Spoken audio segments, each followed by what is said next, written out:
What's up, guys? It is Quinn here, back again with another video, and today I'm going to be going through the biggest bust at every fantasy position. So I've been looking through, early fantasy ADP, and I've located one player at every position that I just think is not a good bet at their current draft price, and I feel like, the odds are fairly high that they disappoint if you're drafting them, where they are currently going. And while you guys are watching, if you're enjoying this video, do me a huge favor, hit that like button and subscribe to the channel. That really helps support me, and the fantasy playmakers here. So if you guys could do that, that would be greatly appreciated. But let's just jump right into the first position. Let's start it off with the running backs, probably the most important position in fantasy football. And the running back that I think has a very high chance of busting is going to be Cam Akers.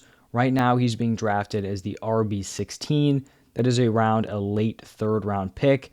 And most of you guys know the story. Cam Akers tore his ACL in July, right before the 2020 season. It basically seemed like a guarantee he'd be out for the entire year.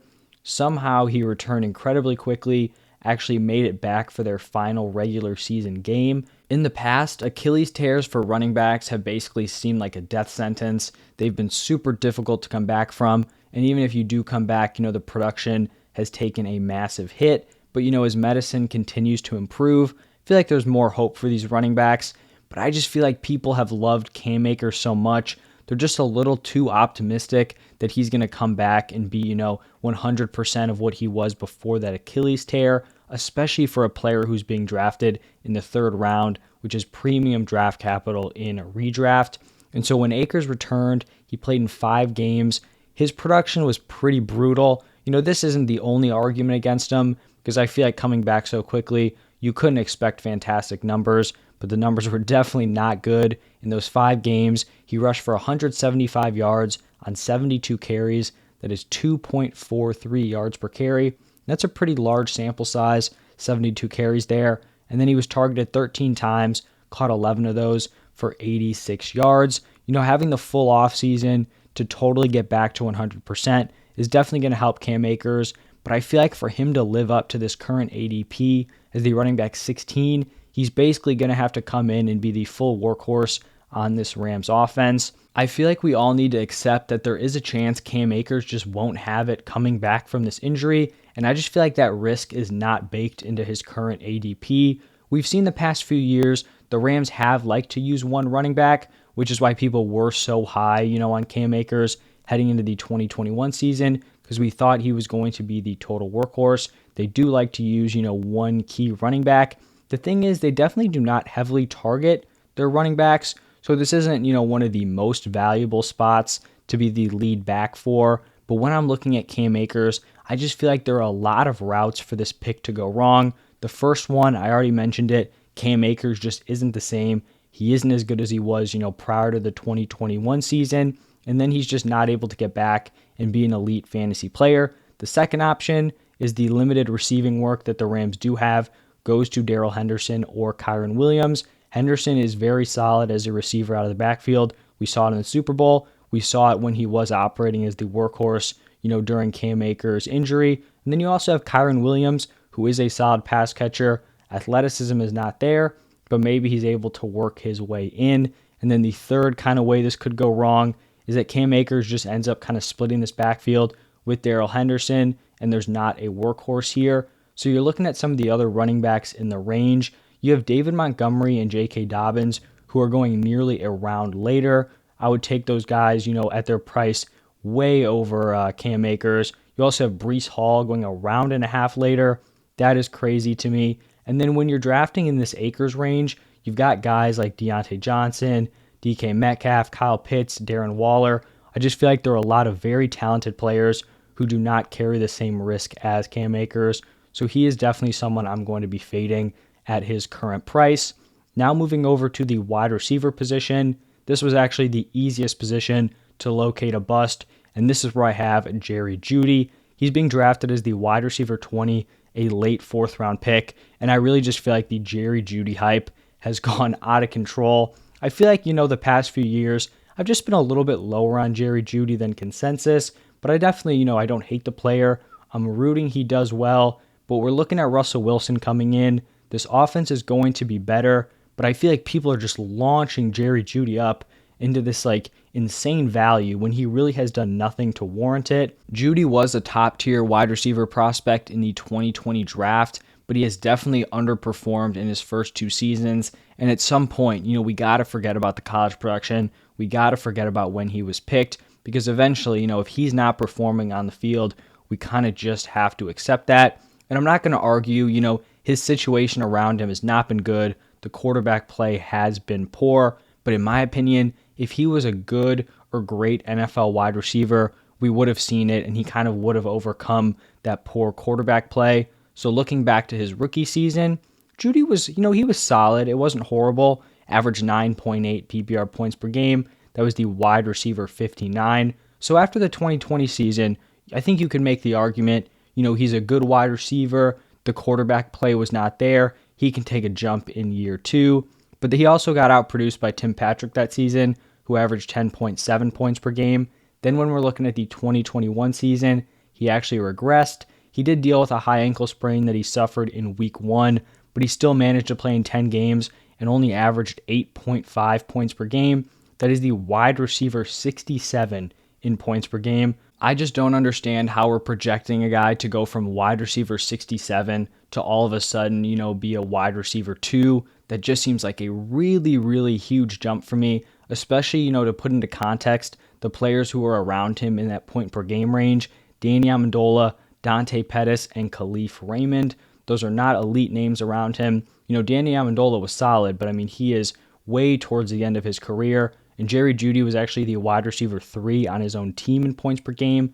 Tim Patrick averaged 9.8. Cortland Sutton averaged 8.8. And I really just cannot think of another time in fantasy football where a wide receiver has never averaged double-digit points, but are all of a sudden being picked as a top 20 wide receiver. Obviously not including rookies because they've never had a season, but we have seen 2 seasons out of Jerry Jeudy. He has done basically nothing, and now he's supposed to be a top 20 wide receiver.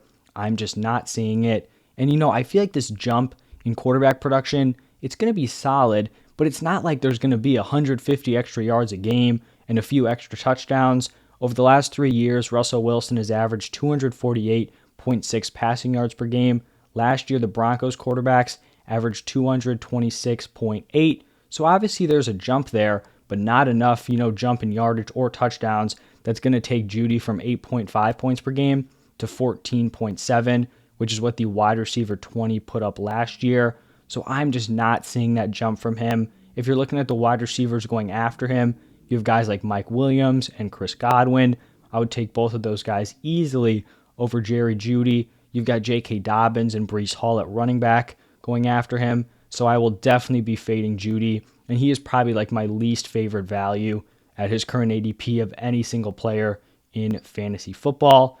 Now let's shift over to the quarterback position, and I actually think this was the toughest spot to kind of pick someone that I thought was going to bust. I did end up going with Joe Burrow, and this is not because I don't like Joe Burrow for fantasy. I just do not like him at his current draft price. He's being selected as the quarterback 6, which I don't think is crazy, but a late 5th, early 6th round pick, not a big fan of that value there. Burrow finished as the quarterback 10 in points per game last season. I do think he improves on that here in 2022. I've talked very highly of all these Bengals weapons. I think their offense is going to be even better. You've got an extra year of experience from Joey B. That offensive line is much improved, so that's a big deal. But he just doesn't have that elite ceiling because he doesn't have that rushing ability. He's not going to give you, the elite rushing of a guy like Jalen Hurts or Lamar Jackson. He's not even going to give you that second tier of guys like Justin Herbert or a player like Patrick Mahomes. And if you don't have that crazy rushing upside, in order to be like a top 3 fantasy quarterback, you just have to put up insane passing numbers like, Aaron Rodgers in 2020. Brady finished pretty highly last year, but he still didn't have that elite ceiling, and it was an overall down year for those top-tier quarterbacks. So why am I drafting Joe Burrow as like a late 5th, early 6th round pick when I could get Tom Brady a round later, or I could get Matthew Stafford 2.5 rounds later? You've got Dak Prescott also going, almost 2 rounds later. It just seems like there's this big clump of quarterbacks, and for some reason Joe Burrow is way ahead of the pack, and it just doesn't make sense to me. I feel like he's being picked way too close to his ceiling, when there are other players with very similar range of outcomes going, a few rounds later than him. So I'm going to be passing on Joe Burrow at his ADP. And if you do pass on him and get a quarterback a round or two later, that could allow you to snag a running back like Travis Etienne or a wide receiver like Allen Robinson. And then you can circle back in a round or two and snag a quarterback of similar quality, even if you like them just a little bit less, or maybe you just straight up like them more. Like I think I had Matthew Stafford and Burrow back-to-back in my rankings. I had Tom Brady ahead of Burrow, so I will not be picking him, but I definitely like the player. Obviously, super fun to watch, and he will be a good fantasy quarterback. I just do not like him at his current price. And then for the final fantasy position, we're going to the tight end slot, and this is where I have TJ Hockenson. He's being selected as the tight end 6 and a mid-7th round pick. And I actually thought the ADP for tight ends was very solid. There wasn't really one guy who blatantly stood out as a bust, like there was at the wide receiver or maybe even running back for me. I think this is going to be a pretty similar argument to Joe Burrow. So TJ Hockenson was the tight end 6 in points per game last season, but he was operating as one of the top weapons on a bad offense with a bad quarterback.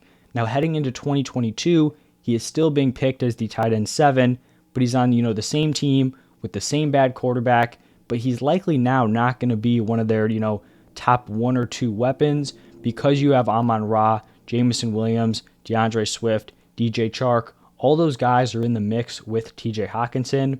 So when we're looking at other tight end options, I would much rather have Dalton Schultz just straight up. He's going a few picks after Hockenson. So if you're picking in that range, I would rather take Schultz. If you miss out on some of the elite tight ends, and then maybe you also miss out on Dalton Schultz, I'd probably just rather wait, 2 rounds and pick someone with the upside of Dawson Knox, because I feel like you're picking TJ Hockenson pretty close to his ceiling.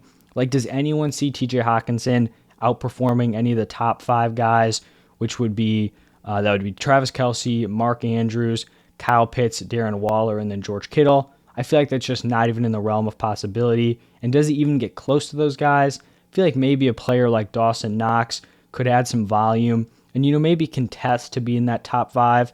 Not saying he would finish there, but I just feel like he may have a better odds of kind of breaking in, and he's going at a cheaper price. So that's why I'm not a huge fan of TJ Hockenson, but I don't think he's like blatantly a bad pick. I just feel like you're not really getting much upside there and drafting him very close to his ceiling. But that is going to wrap it up for the biggest bust at every position. Let me know what you guys think down below in the comment section.